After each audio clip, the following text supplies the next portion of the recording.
Happy Thanksgiving to all my sports card collectors, investors, all of my collectibles friends.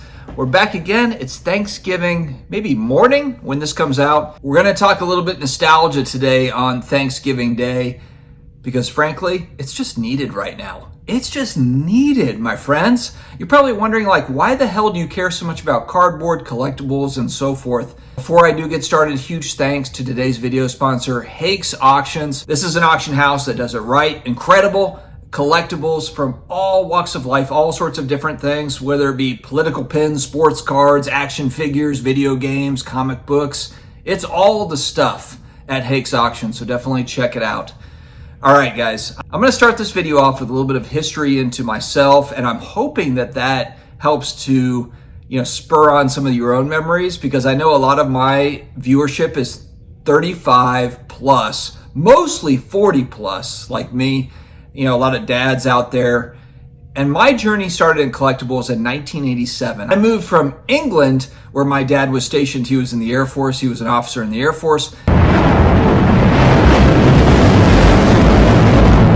And we moved from England over to Panama City, Florida, stationed at Tyndall Air Force Base. My mom's a Brit also. And so I do have a little bit of British flair to me. But we were stationed in Panama City, Florida. And this is where I started going fishing with my dad on Saturday mornings, going to the shop bet there on base with the BX, and able to get packs of cards. And it was a lot of 89 Don Russ. I was searching for Diamond Kings.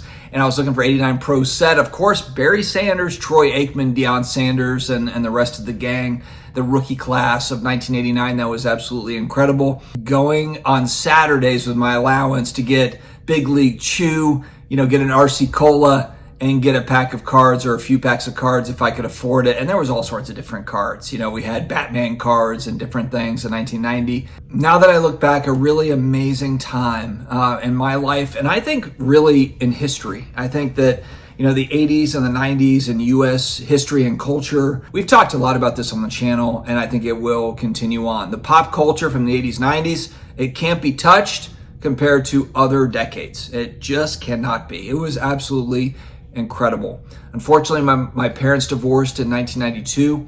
And so, a lot of my coping, I think, came from collectibles, whether it be comic books, Spawn #1 in the Spawn series, Image Comics coming about, Rob Liefeld and Youngblood, Todd McFarlane with his Spawn comics, Image in general, Pit #1, Max #1, incredible stuff on the comic side. On the sports card side, of course, you had Larry Johnson, Upper Deck rookies. Everybody was chasing Grandmama. 1992 Shaq rookies. Everybody was looking for Shaq, Alonzo Mourning. These guys were, bigger than life. Of course, Michael Jordan starting to winning titles.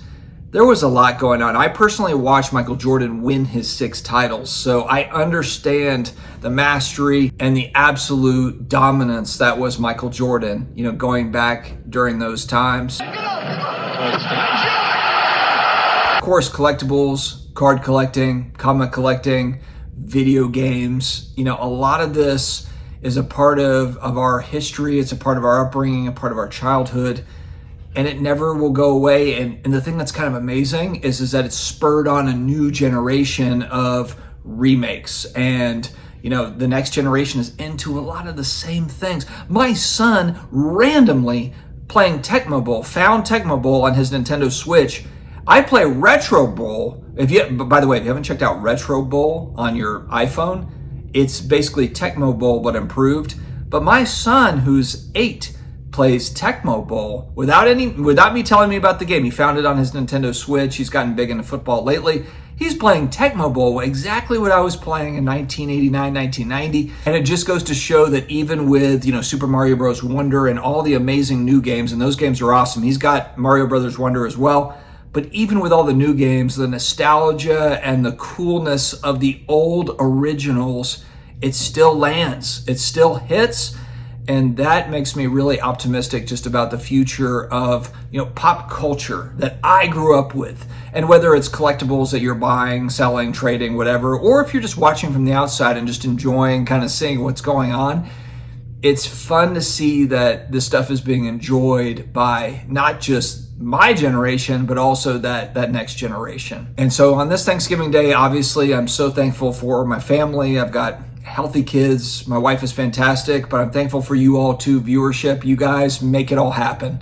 Without the viewership here, there's nothing. You all, a lot of you have stuck with me since the very beginning. Going back to the pandemic, making videos in my basement on white walls. Actually about 15 pounds slimmer. I need to work on that part after Thanksgiving. I know I need to slim down. Intermittent fasting. I need to fast for 30 days. I need to get a little bit of the winter coat off. But a lot of you guys have been watching since the beginning, and I very much appreciate it. We're actually coming on 4 years in March, which is astounding. And I'm so thankful for you all. So happy Thanksgiving to my U.S. friends out there, to the global family. Thank you very much. We will talk to you again later. Stay healthy. Stay awesome.